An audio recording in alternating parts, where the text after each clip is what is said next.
What's up, Covalence friends? Today, we're going to be going through the basics of authentication using passwords. We're going to be doing it with a popular NPM library called bcrypt, and I'm not going to waste any more time. Let's get right into it. Repo is in the description below, but it's basically just a pretty generic Express template with some routes set up already, so an API route and then a user sub route, right? So it's going to be /API/v1/users. And we're going to change up just a few things in here. We're going to make both of them a post. And this one, we're just going to make a post/login. And we're going to delete some of the starter code and this as well. All right, so the first thing that we're going to do is we're actually going to open up a terminal. And we're going to npm install a package called bcrypt. And then since we're using TypeScript, we're going to install the types as well. So at type/bcrypt and then --save. So this should be pretty quick. I think bcrypt has some pre-created binaries, so hopefully it installed the pre-created binary. Otherwise, I feel like it tries to use Node.js to try and build it, and that can cause some problems. But I think for the most part, they have pretty much all of the binaries already pre-built, and so it should just basically download that binary. All right, so what we're going to do is we're basically going to create two routes here. One is going to be for creating a user. One's going to be for logging in. We're not actually going to be creating the users. We're going to really just be testing this whole login process. And so what we're going to do is first thing we're going to do, we're going to create a variable here, request.body. And we're going to grab, basically what you would do is you grab username and password. So let's just say body.username, and then password is going to be body.password. So we're just passing up an object with two keys in it. And what we can do is we can basically, let's log the password. So let's just console.log password real quick. And this is just going to be for demonstration purposes. Obviously, you wouldn't be logging your passwords in production environments, right? But we're going to log this password. And then what we're going to do is we're going to kind of showcase what bcrypt does. So let's go ahead and create something called hash first, and we're going to need to make both of these async functions actually. So we'll go ahead and just do that real quick, and we're going to say await, and it's going to be bcrypt.hash, and first we got to actually import bcrypt. So let's go ahead and import bcrypt from bcrypt. All right, so let's try this again. Let's see if we actually get some types here. All right, so bcrypt.hash. And this hashing function basically takes in your data, which you're trying to hash, as well as a number or a string. And if it's a string, it treats it as the salt. And if it's the rounds, it treats it as basically the number of rounds it's going to use to hash your data. And if you put, I think by default, it's 10 rounds. But you're not actually doing it 10 times. It's not hashing the value 10 times. It's hashing it 2 to the 10th time. So it's a ton of times. And if you increase this number or decrease, it'll actually change the amount of time it takes to hash the value. So for instance, if you decrease it to something like 8, I think it can do about 40 or 50 hashes per second. If you go up to something like 12, I think it's doing about 1 hash per second, right? And so and that's the result of this. So it's doing basically, it's taking 1 second, if you're doing 12 rounds, taking 1 second to basically do one of these calls. I think if you go up to like 30 or 31 or something like that, I think it takes like 2 days. So be careful about the number that you pass into that, because it can definitely take some time. But the idea is that the more times you hash, the more secure it is. Now, I'll get into security and all that in a little bit, but let's just kind of get into this and kind of go through how this works in a second. So let's just hash this password, and we'll do the default number of 10 rounds first. So we'll just say, we'll go ahead and pass in the number of rounds as 10. And then let's just console.log that hash value, right? Now the other option, let's not get into that. Let's just log the hash, and then we'll create a space as well. So first, let's go ahead and just kind of play with this and just see what actually comes out of this real quick. So let's go ahead and jump into our index.html, and we're going to delete this h1, and let's create a form, and let's just make the ID equal to, let's just say login form. And inside this form, we're going to have an input, and let's see, it's going to be type, let's just say text ID equals username, and we'll say placeholder is username. And then we're gonna do kind of the same thing, another input, but this time we're gonna do password. And actually, let's just, normally you would do password here, but I'm gonna leave it as text just so that we can actually see what we're typing in. And then this will be password, but make sure that you use the type password when you're actually creating your own form. In this case, we want to actually showcase what we're typing in. So the last thing we're going to do is create a button type submit. And we're just going to say login. Now, at first, we're going to actually just be creating the user per se, right? We're not actually creating a user. But in here, what you would do is you would basically create this hash, and then you would make a call to the DB to create, user with, create user with stored hash, right? So you'd actually store this hash value. You're not storing the plain text password. I would be really insecure if you had people's plain text passwords stored in your DB. This way, it's actually one-way encryption, so you can't decrypt this value. You have to basically only encrypt values and compare, if that makes sense. So there's no way to decrypt this. You can only encrypt other values and then compare them to the hash. And that's kind of how bcrypt works. So this is all one-way encryption. And we're just gonna res.json, and we'll just say, success true. Can't type today. All right, just so we get an actual response here.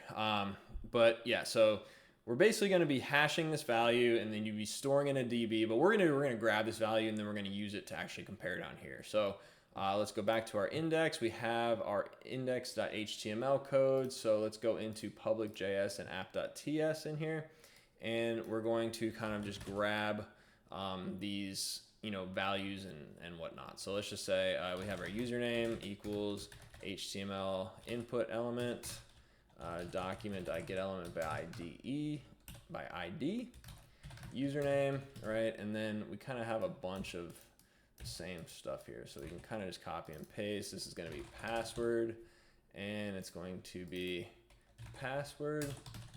And did I update that? Yeah, we have ID, password, and placeholder. And then finally, we have our form element, right? So let's just grab form.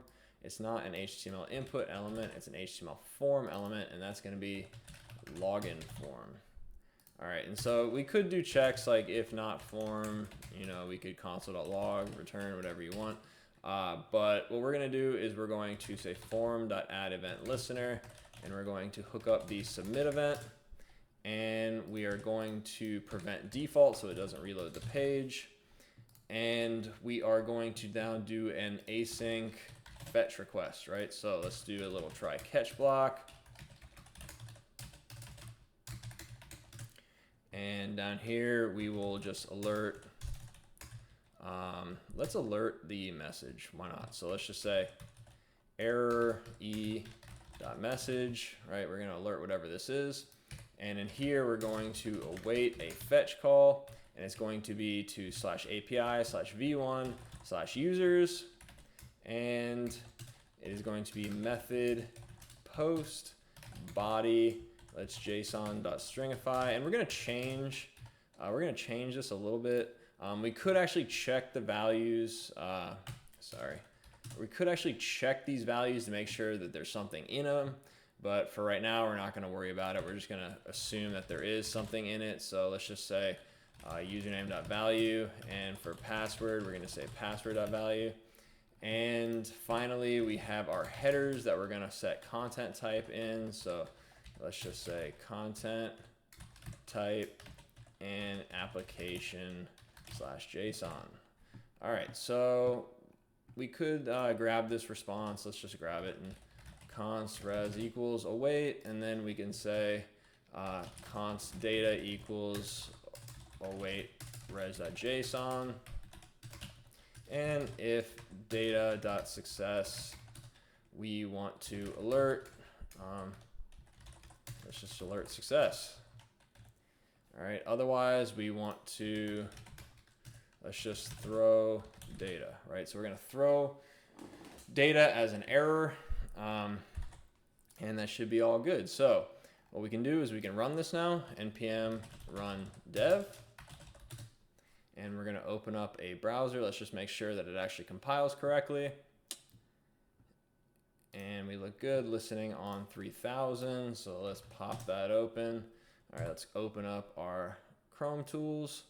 And the username isn't really going to matter. We can just say test. And for password, we're going to say Covalence, right? So, yeah, it doesn't matter. We'll say Covalence for the username. That makes a little bit more sense. And we'll use test for the password. All right, so let's go ahead and click login. We got a success. We created our user.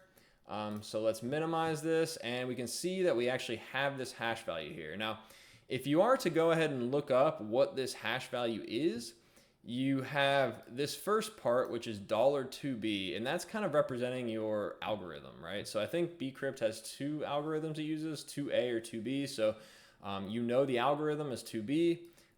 You know that this 10 is representing the number of salt rounds it used.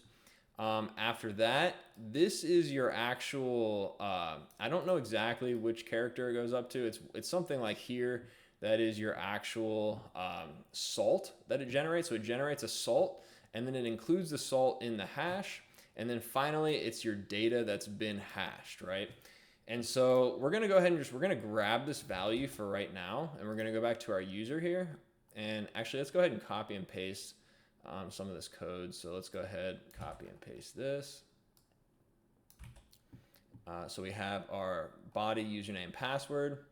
And then what we can actually do is we can just pretend that this is something like login. So normally what you do is you use this username here to kind of grab your user from the database, right? It's going to have your hashed password in it, and you wouldn't be actually, you're going to be hashing this value here, but you could actually just hash it and then compare it to the value in your database, or you could just call compare, which is a function provided to you with bcrypt. And so we can say, if await bcrypt.compare, and it's going to be your data, which is password. That's the plain text password being sent up. And then the encrypted value, which is going to be the value that you have stored in your database, which is this whole hash value here. So you're going to pass that in. Now that would normally be on your actual object here. So you'd say, grab user from DB using username, and then you would use that user.hash, right, or whatever you store it as, to pass into this. You wouldn't be passing in obviously a plain text value or hard-coded value here, right? But you'd say if that is true, that is going to return a Boolean value. If it's true, then we can res.json, success true. Otherwise, we may want to do something like, res.status 401.json, and then we can just say success false for now. Right. All right. So we're going to kind of put this to the test real quick, right? So we're not doing anything with username because we're not actually grabbing any from the database. But let's go ahead and just try this out real quick. So instead of /users, we're going to /users/login now. And we should be able to compare that. And let's go ahead and refresh this. Again, we don't need to put anything in here, but just for, sake of doing it. Now let's see, password. Now if we put in test, we should get a success, right? That was the password we encrypted. Let's go ahead, log in, bam, success, right? So we got that right. Now if we did put in the wrong password, let's just test ! Log in, we get undefined. Because I put success true, right? So we should actually include a message in here. So we could say, let's see, success false, and then message, invalid, let's just say. All right, so now we're actually passing a message back. So it has the error interface. So we could actually just run this again, and now we get invalid, right? So we get the actual error in there. We get the 401 response. But if we pass up test every time, it should be success, right? No matter how many times we do it. And it shouldn't matter what we put in here. If it's wrong, we should always get invalid, right? So it is doing the compare correctly. It's always going to be correct when you pass up test. It's that compare is going to work. But you might be asking, like, is this secure, right? And so the short answer is yes, it is secure. I mean, like, you would be storing this value in your database. If somebody hacked your database, it would be fairly difficult for them to do anything with this, right? Now, yes, they do have the algorithm. They would probably be able to look at this and know that, probably was bcrypt that was used. I don't know how many other hashing algorithms put things in the similar format like this. They would know the rounds, they would know your salt, right? And so it is possible that, they could potentially guess and get your password, right? So they could have a program that they write that basically iterates through a bunch of guesses. It uses bcrypt to actually compare, and they could eventually potentially guess your password. Like, they have the salt, right? So it is doable. It's still very hard, right? And you realize that, like, depending on how many rounds you're using, it takes a significant amount of time to hash all of those guesses in the first place, right? And so that's why, for the most part, for 99.9% of cases, it's probably fine just to store this whole thing in your database. Obviously, if you're storing plain text password in your database, that's a real security risk. So again, I think this is probably secure for 99.9% of your cases. Now, if you wanted to get crazy, if you had something that had to be extra super secure, bcrypt does allow you to generate your own salts. So if you wanted to go ahead and, instead of doing this, let's just go back to calling our create function, right? And we're going to kind of showcase one other thing real quick. So we could hash the password this way. The other possible thing that we can do is we can say const salt equals await bcrypt.gensalt. And we can pass in the rounds again. You could do 10, you could do 12, you could do 8 if you don't need it to be super secure. The funny thing is if you're doing this, you could actually go way lower, like, because you don't need it to be a super secure salt or a super secure hash, right? And so again, the salt is generated, potentially. I don't think the salt is used the salt includes the number of rounds, but I don't think it's actually used in the creation of the number of rounds, right? I think it's used to actually hash the data itself. So you pass in that salt value that includes the number of rounds in it, right? And so again, we're going to generate this salt this way. Then we're going to console.log the salt. And let's move this actually down below it just so that we can actually see what's happening here. And then what we want to do is we want to use this salt. So let's just call it hash2 equals await bcrypt.hash. It's the same function. We're passing in password, but instead of the rounds this time, we're passing in the salt, right? And the salt's going to include the rounds in it. So we're going to have this hash2 value. We're going to console.log hash2 now. And let's go ahead and save these files. And then we're going to make this call one more time. So let's pop this back open. Let's put test back in again. And we're going to click login. So it did again, it's generating, not logging in. Oh, whoops, no, we gotta actually refresh. And it was using the old code where it wasn't calling it's calling the actual login route. All right, so this time it was to /users. And so now we can actually see we have the plain text password that we're logging. We have the first call to hash using the number of rounds. And then the second time we have the salt, and then we have the second call to hash that's using the salt instead of the rounds. So what we can actually see here is that, because we're using 10, it's all the same. Now, if we change this to be something different, if we change it to be 9, let's go ahead and just make this 8 real quick, just to kind of showcase what this does. So let's go ahead and we're just going to run this one more time. Okay. And we can actually see that now this first call is using 08, meaning that there was only 8 iterations used, or it's actually 2 to the 8th iterations. But you can see that the algorithm's the same. We have our 8 here. Hopefully you guys can see this. I'm hoping it's zoomed in enough. But now you can actually see the salt actually ends right around here. So this is the actual salt generated from the first call. Here's the salt generated from the second call. And here's the hash value from either one. Now you can see that because the salts are different, the hash value is different, right? So both of these are actually hashed values of the word test, right? Of the plain text password test. But because they're different salts and even different iterations, you get a different value. So that's kind of interesting to use. And if you actually change either one of these, you would actually get a different hashed value. Now, if you wanted to be super secure, what you could do is you could take this salt value, you could store that somewhere like a Redis database, and then you could only store the hashed value of the password in your database. So if you were only storing that, and then you were grabbing this from somewhere else, now if your database is compromised, they still can't do anything with this. It'd be virtually impossible for them to ever figure out what this password is. They couldn't even run a guessing or brute force attack because your salt is stored elsewhere. They would need the salt. They would need the rounds. So you could even store the rounds somewhere completely different. You could store the hashing algorithm somewhere different too. So like you could store all these in separate places, and then it would be basically virtually that would be completely useless data for somebody to use, right? And so that would probably be the most secure way of doing it. Now, if any of you hackers out there have a better way or a different way of actually cracking that, let me know. But if you didn't have all these pieces, I don't know how you would ever brute force this password to ever get any kind of useful information, right? So again, that's in my mind the most secure way of doing it, but it's also kind of a pain. So if you don't need that extra security, you're just going to be taking people longer to log in if you have to grab something or the salt from somewhere else to compare it.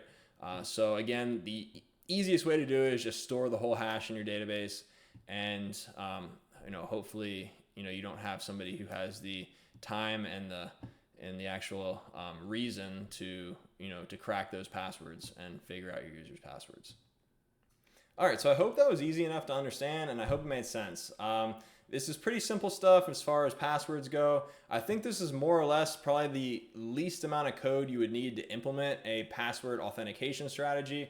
But if you have any further questions, feel free to drop them in the comments below. Make sure you check out our merch store also in the description, and feel free to drop us some additional content ideas because we love hearing from you guys. We love your feedback, and we love having you. So until next time, get out of here.